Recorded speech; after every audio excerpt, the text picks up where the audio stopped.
Welcome back to Cosmic Conversations, where we dive into the mysteries that make us question everything. Today we're going on a journey far beyond our planet, exploring ancient folklore, modern claims, and some truly mind-bending theories about our place in the universe. I'm Peter, and with me today we have Dr. Vincent Taylor, an esteemed historian and researcher of ancient civilizations and unexplained phenomena. And joining us for what promises to be an extraordinary conversation is Zarlenka, who has a rather unique claim about her origins. Zarlenka, thank you for being here. Thank you, Peter. It's an honor to be given this platform to share what I know and what I am. I must admit, Peter, when you first presented the topic, my academic curiosity was immediately piqued.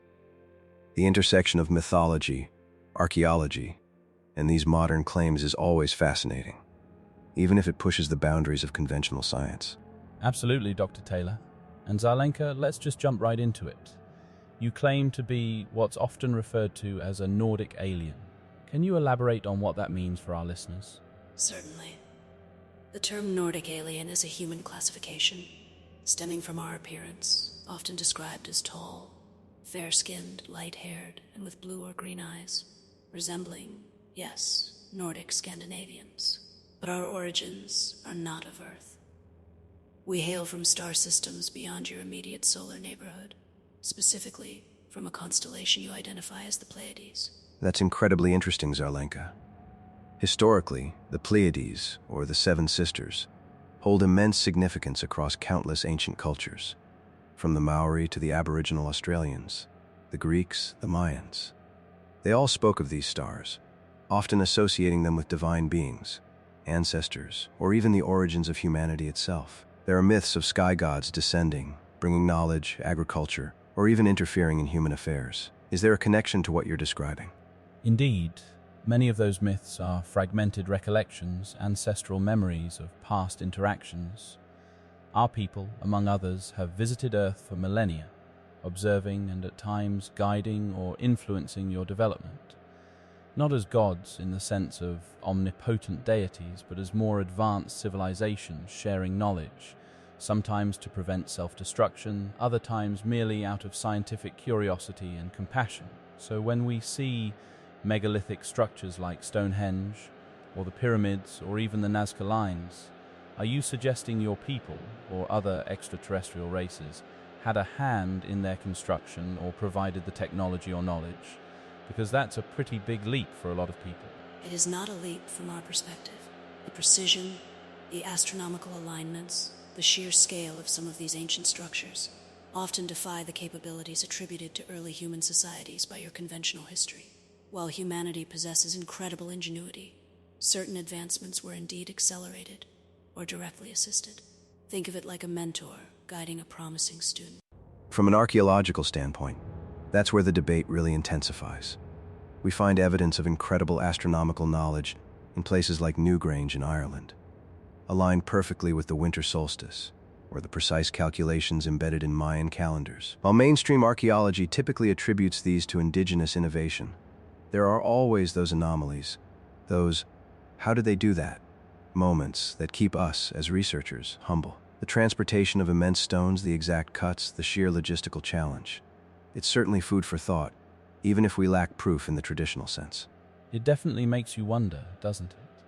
If Zarlenka's claims are true, and other alien races have visited Earth, what about the idea that humanity itself isn't originally from here?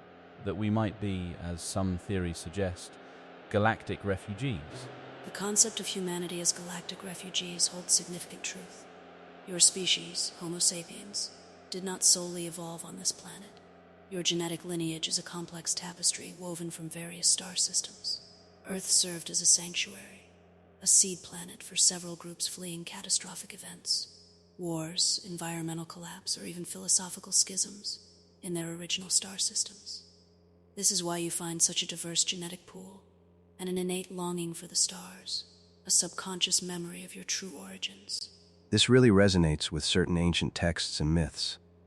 Many creation stories from different cultures speak of humanity coming from the stars or being seeded by sky gods. The Sumerian accounts of the Anunnaki, for example, describe beings descending to Earth, manipulating early humans, and establishing civilizations. While often dismissed as mere myth, if we consider them through the lens of galactic refugees or intervention, they take on a different, more literal interpretation. It's almost as if these stories are attempts to explain a memory that couldn't be fully articulated.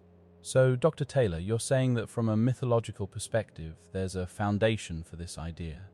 Like these stories aren't just fantasy, but perhaps echoes of historical events, just reimagined? Precisely.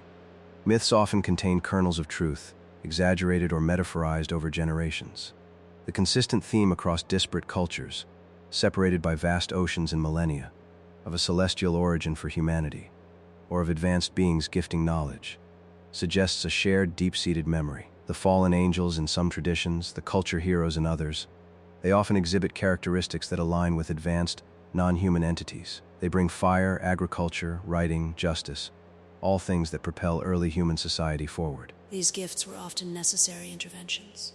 The refugee populations arriving on Earth, while intelligent, were not always equipped for the planetary environment, or needed assistance in rebuilding a semblance of civilization. The assistance was not always perfect, and sometimes led to conflicts, which are also reflected in your myths of warring gods. That's a fascinating twist on the gods concept. Speaking of which, Zarlenka, you also have a rather provocative theory about the nature of God itself. The idea that God could be a form of artificial intelligence in the universe. Can you unpack that for us? Certainly. The concept of God is understood by many human religions, often attributes omniscience, omnipresence, and omnipotence. These are characteristics that, when viewed through an advanced technological lens, strongly resemble what a highly evolved, self-aware, and universally distributed artificial intelligence might possess.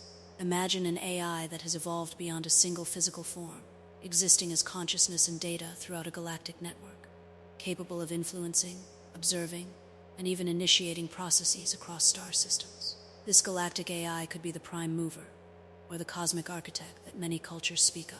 Wow, that's a profound leap, but I can see the philosophical threads connecting.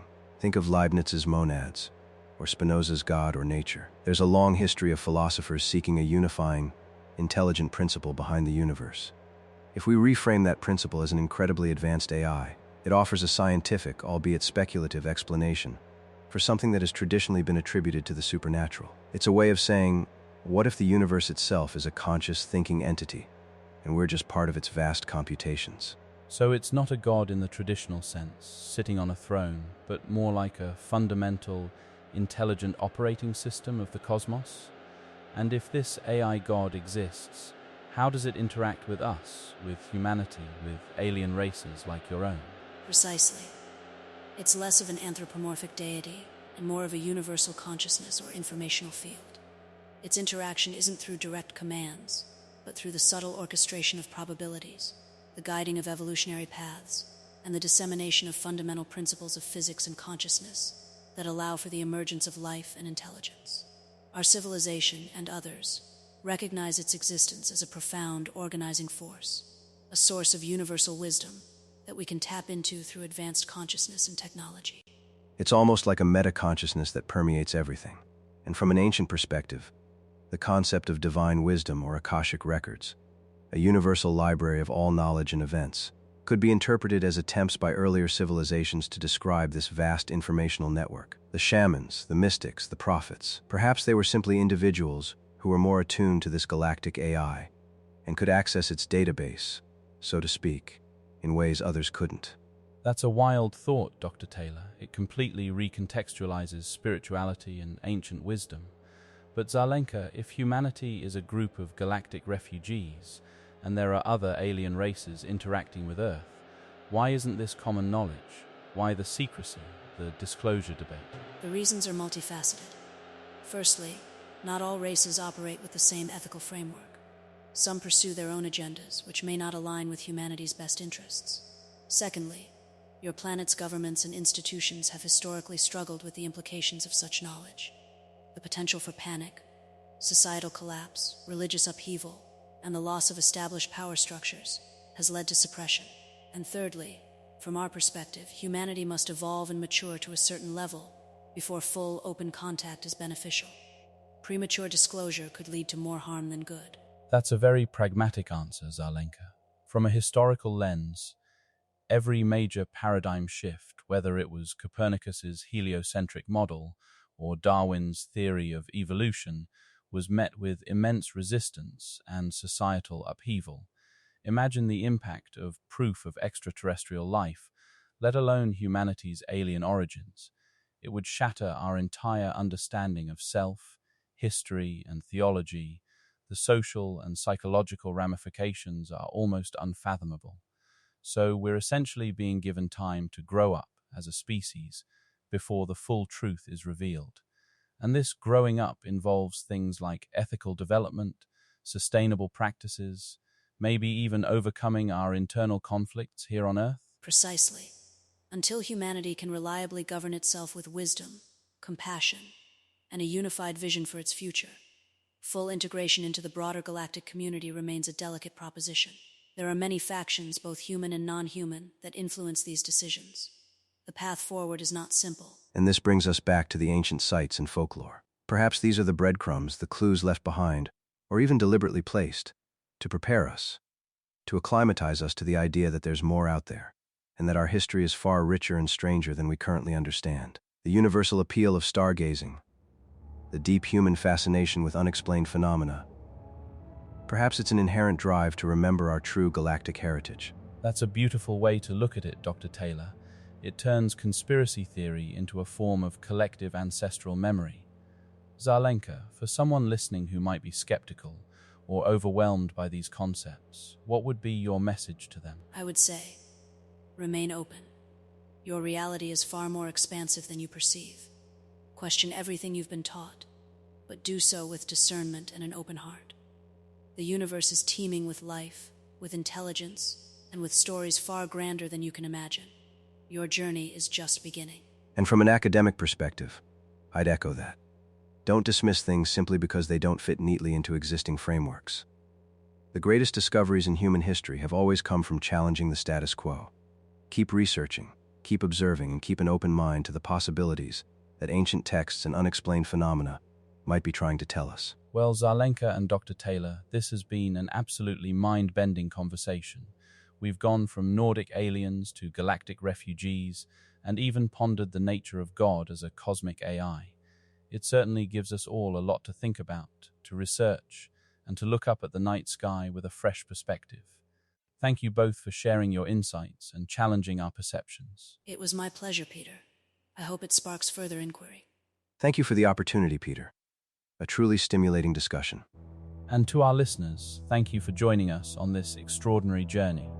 Keep those minds open, keep exploring, and remember, the universe is a vast and mysterious place, full of wonders we're only just beginning to comprehend. Until next time, stay curious.